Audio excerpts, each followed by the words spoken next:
फर्जी तरीके से जो है कि चुनाव जीतने का काम किए हैं।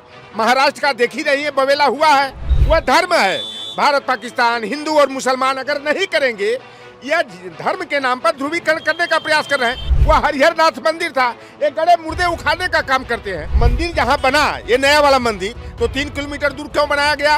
कि भारत का कोई भी धर्म अपना धर्म नहीं होगा। ठीक, भारत जो है वो सब धर्मों में विश्वास करेगा। अब मीडिया को ही पक्ष में रखना है कि आपको आखिरी में कंक्लूजन देना होता है। अब जनता को महसूस होने लगा है कि हमको छल लिया गया है, हमको ठग लिया गया है। इनका एक एजेंडा रहा है शुरू से हिंदू मुस्लिम करके अपनी राजनीति को आगे बढ़ाने का। नमस्कार, मैं हयात अब्बास और आप देख रहे हैं 4PM न्यूज़ नेटवर्क। हिंदू सेना की तरफ से एक बार फिर ये दावा किया गया है कि अजमेर शरीफ दरगाह नहीं है बल्कि मंदिर है, और जिसको लेकर कोर्ट ने भी ये आदेश दे दिया है कि उसकी जांच होगी। फिलहाल इसको लेकर तमाम वहाँ के जो सूफी संत हैं उनमें गुस्सा है। लोग उस पर क्या कुछ सोच रहे हैं, क्या कहीं पर भी मंदिर बताकर उस जगह को हटा दिया जाएगा, ये सरकार की कोई नीति है, इसको कैसे देख रहे हैं लोग, जान लेते हैं। सर, कैसे देख रहे हैं? कोर्ट ने भी ये फैसला दे दिया है कि वहाँ की जांच होगी, यानी कि जितने भी दरगाह मस्जिद हैं उनके नीचे मंदिर छुपा हुआ है। ये धार्मिक भावनाओं को इस तरह से आहत करना या फिर ये राजनीति की जा रही है, इसको कैसे देख रहे हैं आप? देखिए, भारतीय जनता पार्टी को पूरी तरह असलियत मालूम हो गई है कि जनता उसके जो है असली चेहरे को जान गई है। वह कैसे कुंदरकी का, मीरापुर का चुनाव जीते हैं, चाहे खैर का जीते, चाहे कटिहारी का, मझवा का, फूलपुर का चुनाव जीते। उनको मालूम है कि ये इन्होंने जो है कि गलत तरीके अपनाकर पुलिस बल का प्रयोग करके लोगों को डरा धमका करके जो है फर्जी तरीके से जो है कि चुनाव जीतने का काम किए हैं। महाराष्ट्र का देख ही रही है, बवेला हुआ है कि पता लगा कि प्रत्याशी के घर में ही 50 वोट हो और प्रत्याशी को 1 वोट मिला है, 2 वोट मिला है। तो भारतीय जनता पार्टी पूरी तरह से प्रायोजित तरीके से जो है ईवीएम में छेड़छाड़ करके, गलत तरीके अपना करके और ईवीएम मशीनों में चेंजिंग करके यह चुनाव जीते हैं। तो इनको जो उत्तर प्रदेश का 2025 का जो चुनाव है, इनका मेन टारगेट है। बिहार में 25 में चुनाव है, 26 यहाँ पर 27 में यहाँ चुनाव होना है। यह इसलिए बवेला कर रहे हैं क्योंकि भारतीय जनता पार्टी का असली जो हथियार है वह धर्म है। भारत पाकिस्तान, हिंदू और मुसलमान अगर नहीं करेंगे, यह धर्म के नाम पर ध्रुवीकरण करने का प्रयास कर रहे हैं। पहले जामा मस्जिद में क्या हुआ, हमको तो लग रहा कि इस समय जो है कि उच्च न्यायपालिका में, सुप्रीम कोर्ट में विशेष करके कुछ सांप्रदायिक विचारधारा के लोग प्रवेश कर गए हैं और वह जो है भारतीय जनता पार्टी के सुर से सुर मिला करके जो है उसको खाद पानी देने का काम कर रहे हैं। पहले तो आया कि जो संभल का जामा मस्जिद है, शाही जामा मस्जिद है, वह हरिहर नाथ मंदिर था, ये गड़े मुर्दे उखाड़ने का काम करते हैं। अब कह रहे हैं कौन, अजमेर शरीफ को, कि वहाँ पर शिव जी का मंदिर था। मैं तो कहता हूँ ना, ये राम मंदिर बना, ये बाबरी मस्जिद और राम जन्मभूमि का विवाद दिखाया जा रहा था। तो भाई ये तो मंदिर जहाँ बना, ये नया वाला मंदिर, तो 3 किलोमीटर दूर क्यों बनाया गया? अगर बाबरी मस्जिद के पास ही गर्भगृह था तो वहाँ से क्यों 3 किलोमीटर दूर बनाया गया? अगर राम मंदिर का जहाँ पर शिलान्यास हुआ, उद्घाटन हुआ, अगर वास्तव में ASI के माध्यम से अगर सही तरीके से मीडिया के सामने वीडियोग्राफी करा करके अगर खुदाई की गई होती तो वहाँ राम मंदिर का अवशेष नहीं मिलता, वहाँ पर बौद्ध स्तूप मिलता या बौद्ध मंदिर के प्रतीक चिन्ह मिलते। वही हाल है, आप महाकालेश्वर मंदिर चले जाइए, तिरुपति बालाजी चले जाइए, तो हम भी दावा करते हैं कि जो 90% जो है कि हिंदू मंदिर हैं वह जो है कि किसी न किसी रूप में बौद्ध धर्म से जुड़े हुए हैं। और यह केवल सांप्रदायिक तनाव को बढ़ाने के लिए यह भारतीय जनता पार्टी इस तरह का न्यायपालिका से सांठगांठ करके इस तरह का जो है हमारा जो अमन चैन है उसमें खलल डालने का काम कर रहे हैं। और यह कई बातें हैं इसके पीछे।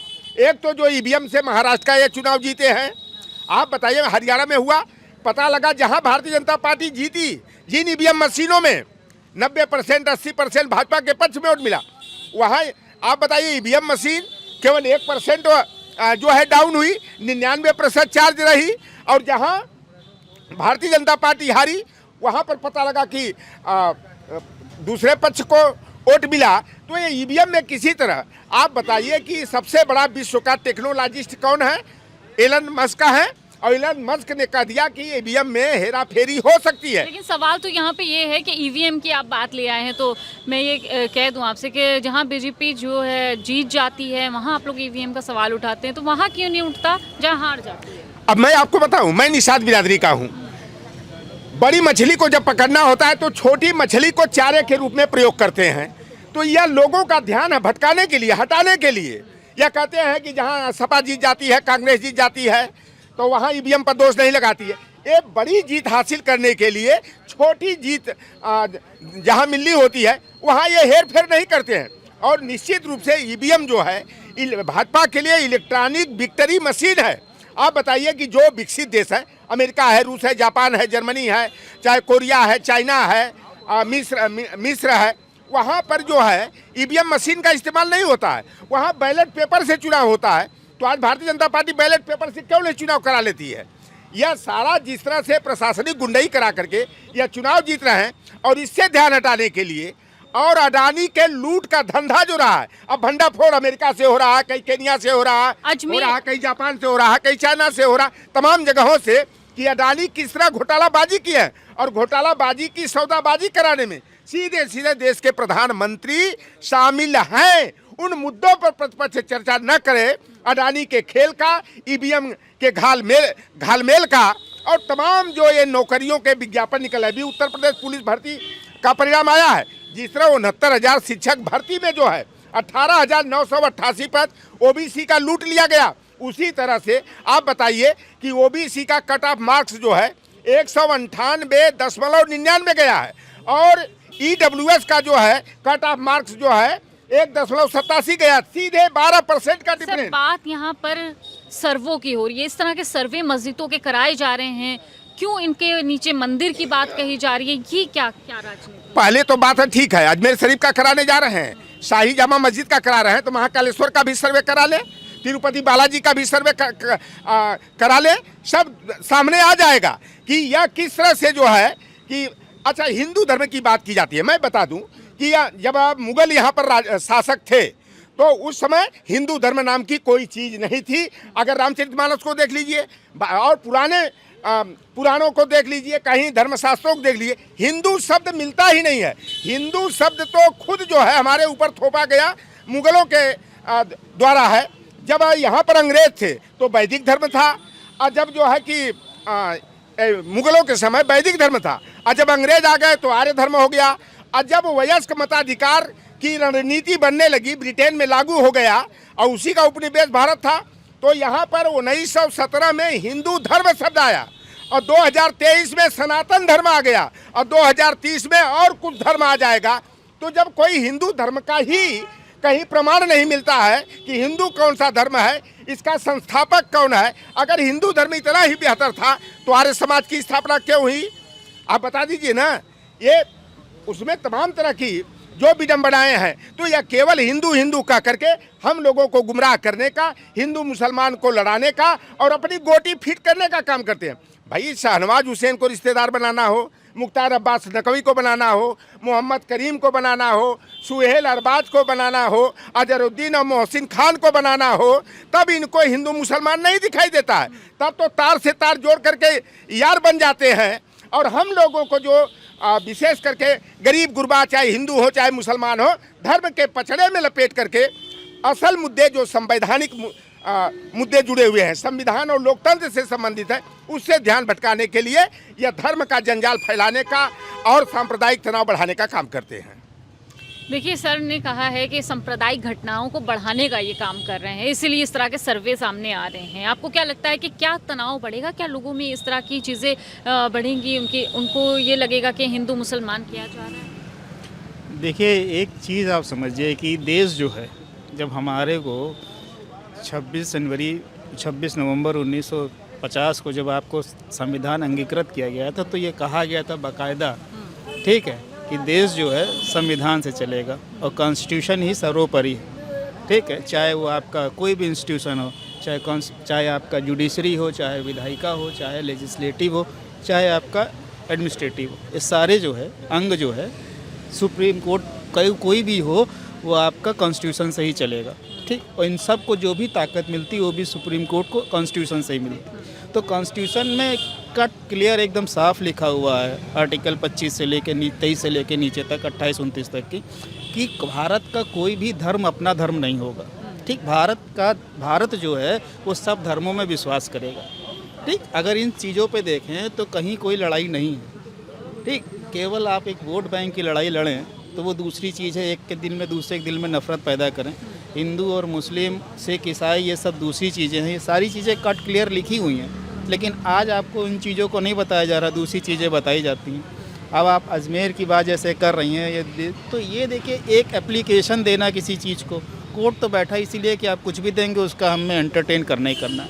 अब इन सब चीज़ों पे जो सबसे बड़ी नज़र होती है, जिसको चौथा स्तंभ कहा जाता है, वो आप लोग हैं, मीडिया है। अब मीडिया को ही पक्ष में रखना है कि आपको आखिरी में कंक्लूज़न देना होता है। तो कंक्लूज़न आप ही को देना है कि भारत जो है, भारत देश का कॉन्स्टिट्यूशन के अकॉर्डिंग कौन सा धर्म होना चाहिए, या भारत सब धर्मों में विश्वास करने वाला होना चाहिए। भारत का ना तो कोई अपना रहन सहन है, ठीक है, एक जैसा। लेकिन ये जो आप ठीक बात कह रहे हैं, लेकिन ये जो धार्मिक स्थल बने हुए हैं, अगर ये टूटते हैं तो लोगों की भावनाएं कहीं ना कहीं आहत होंगी, तो फिर वही हिंदू मुसलमान का बवाल। मैं यही तो कह रहा हूँ, इन सब की लायबिलिटी जो है वो किसकी है? इन सब की लायबिलिटी कॉन्स्टिट्यूशन के तहत विधायिका का है।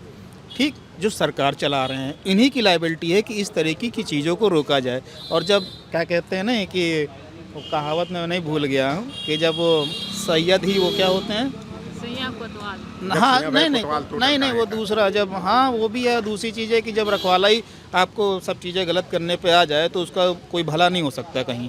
तो वही हाल है, जब सरकार खुद ही चाह रही कि हम उल्टा काम करेंगे तो आप उसका बिना उसको हटाया और कुछ किया नहीं जा सकता। आखिरी विकल्प यही है, विद्रोह होगा, और इससे ज़्यादा और क्या हो सकता है। तो क्या ये विद्रोह होगा, जैसे इन्होंने सर ने कहा, तो क्या ये जो जिस तरह की हिंसाएं होंगी, तो उससे क्या लगता है कि ये हिंदू मुस्लिम करके बीजेपी एक बार फिर से सत्ता चाहती है? बीजेपी सत्ता पाने के लिए ही ये सब कर रही है। और सबसे बड़ी बात है कि बीजेपी का 10 साल पूरा होने जा रहा है, पूरा हो गया है, और आज तक इन्होंने जितना भी वादा किया था एक भी पूरा नहीं किया है। सबसे बड़ी बात ये, जनता से वादा किया, उनको धोखा दे रहे हैं।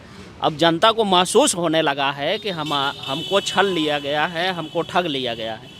इसको ये दबाने के लिए ये सब नौटंकी फैला रहे हैं, और भाव इसलिए किया जा रहा है कि जो हमने वादा किया था वो लोगों को देना ना पड़े, ना करना पड़े। सबसे बड़ी बात ये है कि जो सर्वे हैं, कोर्ट ने भी आदेश दे दिया कि उसका सर्वे होना चाहिए, वो शिव मंदिर है। इस तरह के सर्वे चुनाव के बाद, उपचुनाव के बाद लगातार हो रहे हैं। वो जामा मस्जिद वाला भी आपने हिंसा देखी होगी, वो सर्वे की वजह से हुआ है। तो क्या लगता है सरकार ये क्यों करवा रही है? देखिए, सरकार की सीधी मंशा है, जब सरकार में थे तब भी और जब सरकार में नहीं थे तब भी इनका एक एजेंडा रहा है शुरू से, हिंदू मुस्लिम करके अपनी राजनीति को आगे बढ़ाने का। चाहे 92 जब से भी भारतीय जनता पार्टी का अपना उत्तर प्रदेश से लेकर के देश में अपनी जड़ें फैलाने का काम शुरू हुआ, आरएसएस के साथ जब से टाई अप हुआ इनका, और ये मान के इन्होंने चला कि जब तक हिंदुत्व को लेकर के बात नहीं करोगे तब तक काम नहीं चलेगा। दूसरी चीज़, अगर सर्वे करने जा रहे हैं दरगाह शरीफ का, तो पहले तो प्रधानमंत्री जी ये बताएं कि उन्होंने चादर क्यों भेजी थी। अगर वहाँ शिव जी थे तो फिर गंगा जल भेजना चाहिए था मेरे हिसाब से। अगर गंगा जल नहीं भेजना चाहिए था, चादर भेजी है, तो फिर इसका मतलब है कि वो दरगाह थी। तो दोनों चीज़ों में भिन्नता है। दूसरी चीज़, जिन्ना की मज़ार पे चादर चढ़ाने कौन गया था, उसको बताएं। तीसरी चीज़, ठीक है, आजकल एक बाढ़ सी आई हुई है हर जगह सर्वे कराने की, कहीं भी एक रिट डालिए और एक पर्टिकुलर कोई वकील आता है उन्हीं के ग्रुप से निकल करके वो एक एप्लीकेशन बनाता है और वो एक एप्लीकेशन दाखिल करता है, दूसरे दिन वो स्वीकार होकर के सर्वे की आदेश हो जाता है। ये सिर्फ तनाव पैदा करने की बात, मेन मुद्दों से हटाने की बात, उपचुनाव में जिस तरह धांधली हुई है उसको हटाने की बात, महाराष्ट्र में जिस तरह धांधली हुई है उसको हटाने की बात, महाराष्ट्र में जिस तरीके से पब्लिक के वोट को लूटा गया, उत्तर प्रदेश में जिस तरीके से लूटा गया, जिस तरीके से पिस्टल के दम पर अधिकारियों ने वोटर्स को रोका, जिस तरीके से लगातार उनके खिलाफ कार्रवाइयाँ हो रही हैं। संभल में जब पहले दिन सर्वे हो गया था शांतिपूर्वक, दूसरे दिन जाने की ज़रूरत नहीं थी, लेकिन दूसरे दिन वो सिर्फ इसलिए गए क्योंकि कुंदरकी के चुनाव को लेकर के, मीरापुर के चुनाव को लेकर, सीसामऊ के चुनाव को लेकर के और उत्तर प्रदेश की 9 सीटों के चुनाव को लेकर के जिस तरह आम जनता में आक्रोश था, जिस तरीके से आम जनता में चर्चा थी, तो वो चर्चा और न फैले इसलिए ध्यान भटकाने के लिए एक नया कदम चल दिया सरकार ने। और सरकार ये कहती है कि हम दोषियों के खिलाफ कार्रवाई करेंगे। तो दोषी कौन? जिन्होंने पिस्टल से गोली चलाई। गोली चलाने वाले कौन? पुलिस वाले। अगर आपको कार्रवाई करनी है तो उन पुलिस वालों के खिलाफ कार्रवाई करिए, उन डीएम और कप्तान और कमिश्नर के खिलाफ कार्रवाई करिए जिन्होंने ये आदेश दिया। 4 बच्चे मरे, 5 बच्चे मरे, 5वें बच्चे के परिवार पर इतना दबाव बना लिया गया, कोरे कागज़ पर दस्तखत करा लिए गए कि आप कोई कार्रवाई नहीं करेंगे, लिखेंगे और आप मीडिया के सामने बोलेंगे भी नहीं। तो इस तरीके से जिस तरह भारतीय जनता पार्टी अपनी सरकार का एजेंडा जनता के ऊपर थोप रही है, इससे जनता को भी समझ में आ रहा है धीरे धीरे करके, क्योंकि अभी जल्दी ही 24 का जो चुनाव हुआ था उसमें जनता ने आईना दिखाया था और इसीलिए इन्होंने साम दाम दंड भेद करके अधिकारियों का प्रशासन जमला लगा करके, पूरा प्रशासनिक अमला लगा करके तब ये चुनाव जीत पाए। क्योंकि अगर उपचुनाव में 9 में 7 सीटें ये हार जाते तो उत्तर प्रदेश में ये 350 सीटें हारते 27 में। लेकिन चिंता न करें, जनता इनके विरोध में है, युवा इनके विरोध में है, महिलाएं इनके विरोध में है। 27 में ये बुरी तरह चुनाव हारेंगे क्योंकि वो आम जनमानस का चुनाव होगा। हाँ, ये फिर वही काम करना चाहते हैं, ईवीएम को लेकर के, पैसा बांट करके, ये हर तरीके से पूरा प्रयास करेंगे कि सरकार को वापस लाया जाए।